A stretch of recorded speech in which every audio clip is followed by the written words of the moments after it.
because they're likely seeing the mess part. And then when you get to show them the treatment part, I think that models for them what they can do. Letting them see me on my bed reading my Bible, knowing that I'm working through something. Hello there. You're listening to the Girl Talk podcast. My name is Carol. I'm Kelly. I'm Tricia. You ever tried to protect your kids when you're going through a crisis? I think we all could answer yes to that. Yes. So, do you girls express emotions in front of your kids? Yes. Yes. On a scale from, let's say, 1 to 10, how much emotion do you express in front of your child? All of it. Like 10 out of 10? I mean, in the same. I guess it depends on how emotional I am about something. So, like, okay, well, there's that lots, tells me it's not a 10 out of 10, because if you're very emotional about something, then you probably hide that, right? No, I mean, I don't think we can hide it from our children, to be completely honest. I mean, like, I can't hide it from my children. Maybe it's me, but I wear my emotions on my sleeve. And so if I'm really, really super sad about something, I'm going to cry. And my son's going to see me cry. If I'm really super angry about something, he's going to feel the tension in everything that I do. When I'm slamming the stuff down in the kitchen, or I'm, just he can feel the tension. I think whether we want to or not, we are going to be expressing our emotions around our children. So I try not to scream and holler. I don't try to. I don't see you as a screamer and hollerer. I mean, there's times, but I try to, dial that kind of stuff back. Yeah. If I'm like hyperventilating, crying, I try not to, do that in front of anybody, because my face gets all splotchy, and who wants that? But I mean, I just think that if I'm going to be, I'm going to live my emotions. I realize you're looking at me like this. No, I'm thinking. What about you, TK? Well, I think I'm not good at this. I wish I was better at shielding my kids from my emotional swings. And it's not like I'm screaming or wailing, but just my moods, my anxiety, my ups and my downs. I think I wish I was better at hiding them from my kids. So I don't know what the number would be, but I'm probably an 8.5. And I don't want to be, because I'm very emotional. Why don't you want to? Well, because I feel like show your emotions. I'm modeling for them ways of handling situations. And oftentimes I react, and then I process, I pray, I take some time, and I work through it. But if I explode or emote or, am very moody, then I feel like I'm showing them this is how you react. So I would like to not be quite so emotional in front of my kids. Yeah. And I don't mean hiding it necessarily, right. but I'm not very good at hiding it. Yeah. What about you, Carol? Well, I don't know about a number, but I will say, and maybe this is the difference. I'd never thought of this until we just started having this conversation. I have a girl and y'all have boys. Yeah.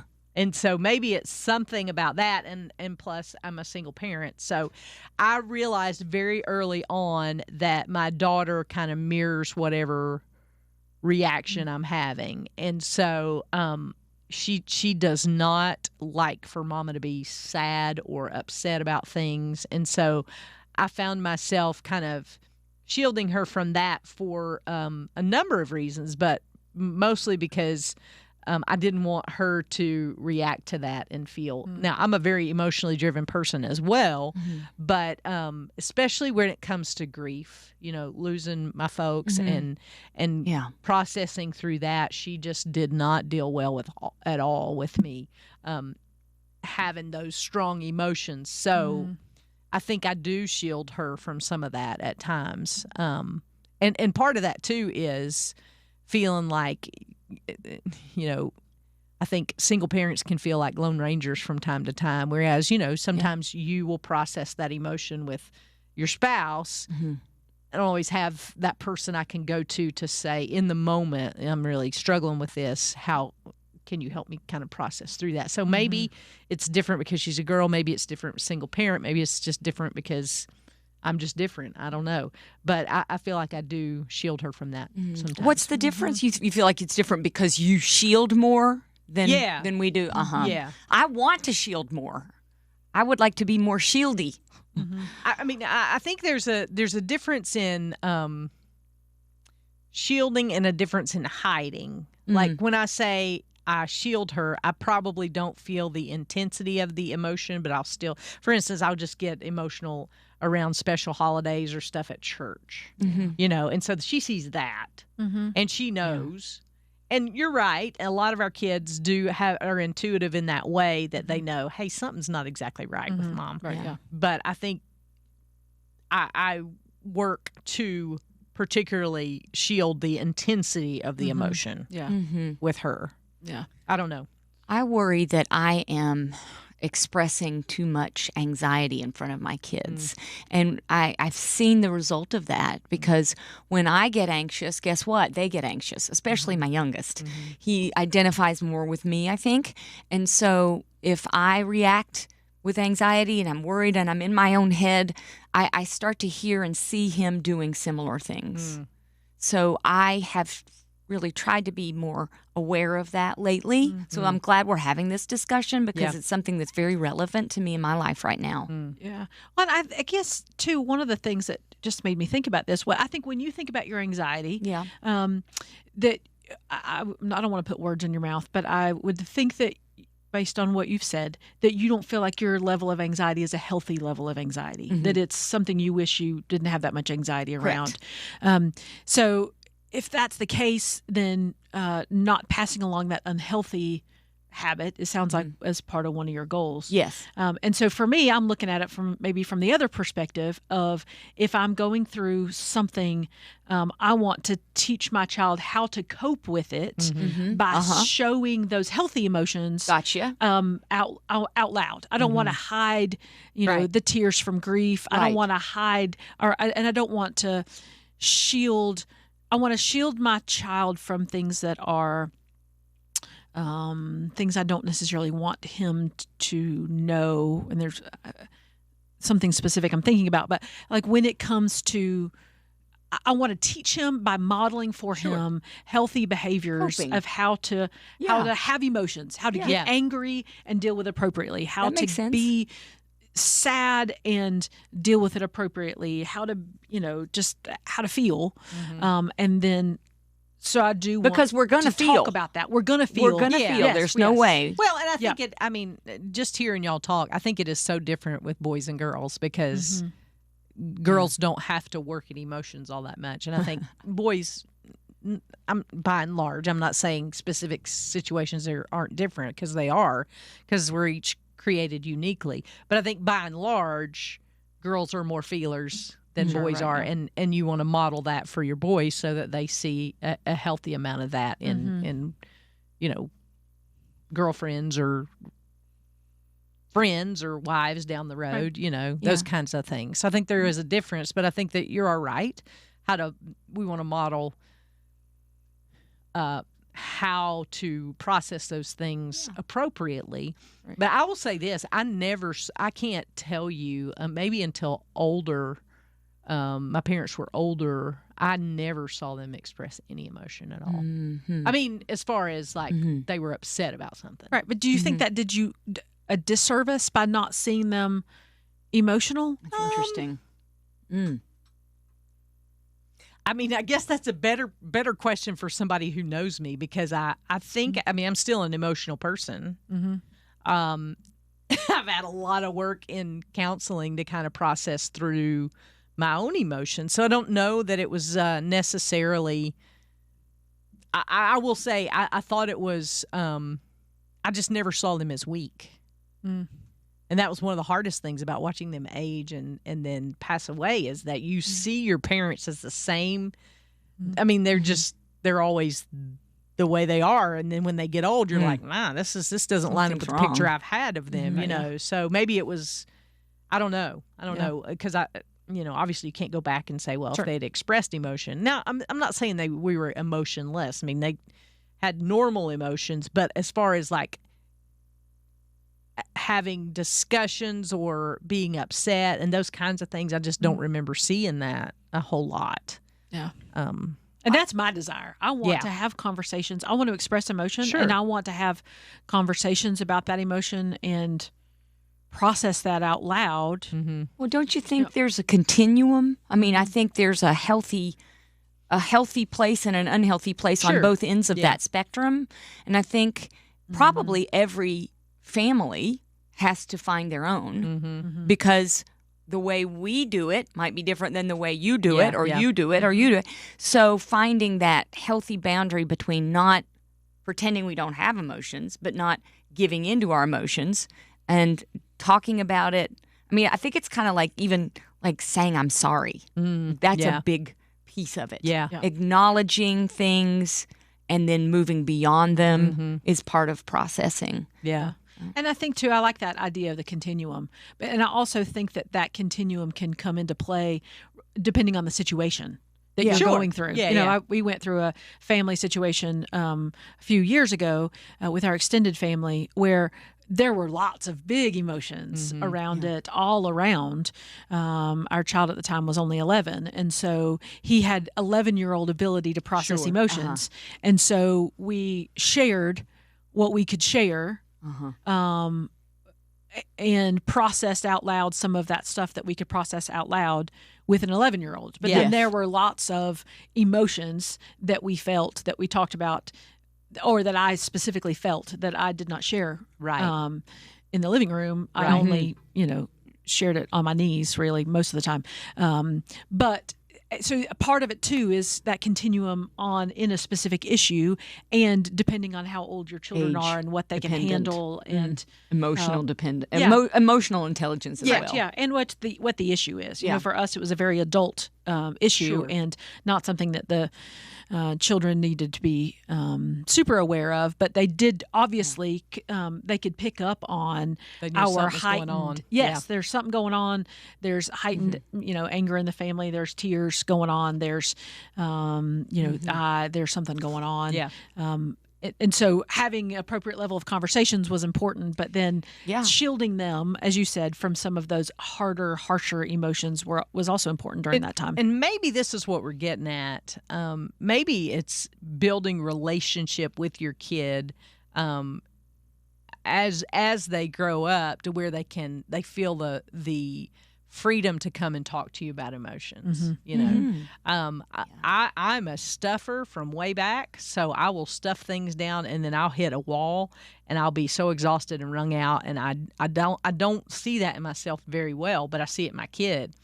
And she'll come to me and say, because she sees it in me, she'll be like, "Do you need to go for a run? Do you need to go play pickleball?" Right. And so she sees it in me, and I see it in her, and so we have that conversation and we talk about emotions. But I think it is there's a piece of this that is relational in that we want our kids to see a healthy amount of emotion, but we also want them to have the freedom to process through that emotion with us, knowing that when they hit teenage years, they're not going to want to process that with you. It's going to be someone else, and that is part of it. But but providing that opportunity for them to do that whenever they need to, right?